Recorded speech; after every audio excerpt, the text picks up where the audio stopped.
एक जमाने में एक शानदार पहाड़ के दामन में वाक़ई एक छोटे से गांव में राज नामी एक मेहरबान लकड़हारा रहता था। राज अपनी नर्म तबीयत और जंगल से गहरी मोहब्बत के लिए दौर दौर तक जाना जाता था। हर रोज वो गांव के बाजार में बेचने के लिए लकड़ियां इकट्ठा करने के लिए जंगल में निकलता था। एक करकरा सुबह जिसे ही राज जंगल की गहराई में दाखिल हुआ, इसने देखा कि एक नौजवान पौधा एक पुराने दरख्त के साए में जिंदा रहने के लिए जदोजहद कर रहा है।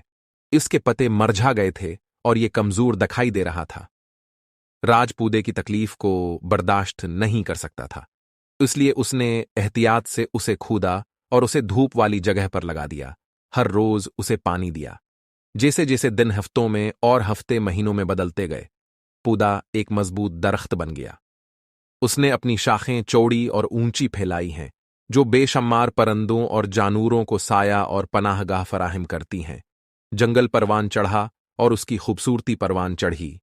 एक शाम जब राज दिन भर के काम के बाद अब एक शानदार दरख्त के नीचे आराम कर रहा था, एक अक्लमंद बूढ़ा आदमी उसके पास आया।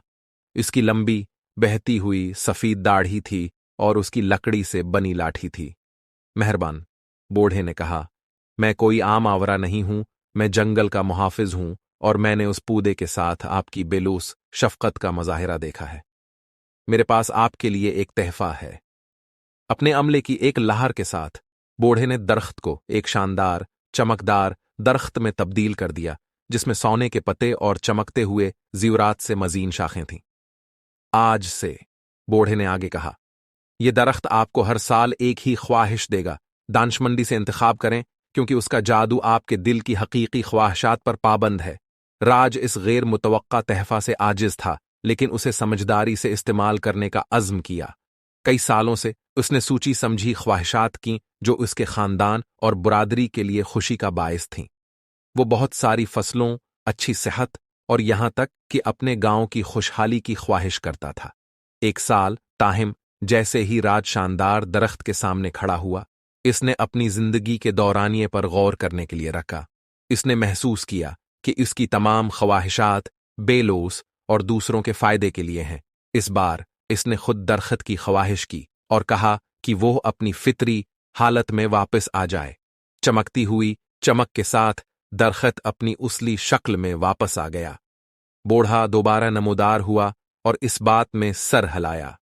आपने एक कीमती सबक सीखा है, उन्होंने कहा। हकीकी खुशी मादी दौलत या जाती फायदे में नहीं, बल्कि एहसान के बेलोस कामों और आपकी बरादरी और माहौल की भलाई में है। राज ने अपने बाकी दिन जंगल की देखभाल में गुजारे। इसकी परवरिश इसी मोहब्बत और देखभाल से कि जो उसने पौधे को दिखाई थी, और जैसा कि उसने किया, जंगल फला फूला और गांव खुशहाल हुआ। इस कहानी का अखलाक ये है कि हकीकी खुशी और तकमील अपने अर्द गिर्द की दुनिया की बेलौस मेहरबानी और देखभाल से हासिल होती है। जब हम दूसरों की भलाई और माहौल को तरजीह देते हैं तो हमें दिल की दौलत से नवाजा जाता है, जिसका कोई मादी माल नहीं मिल सकता।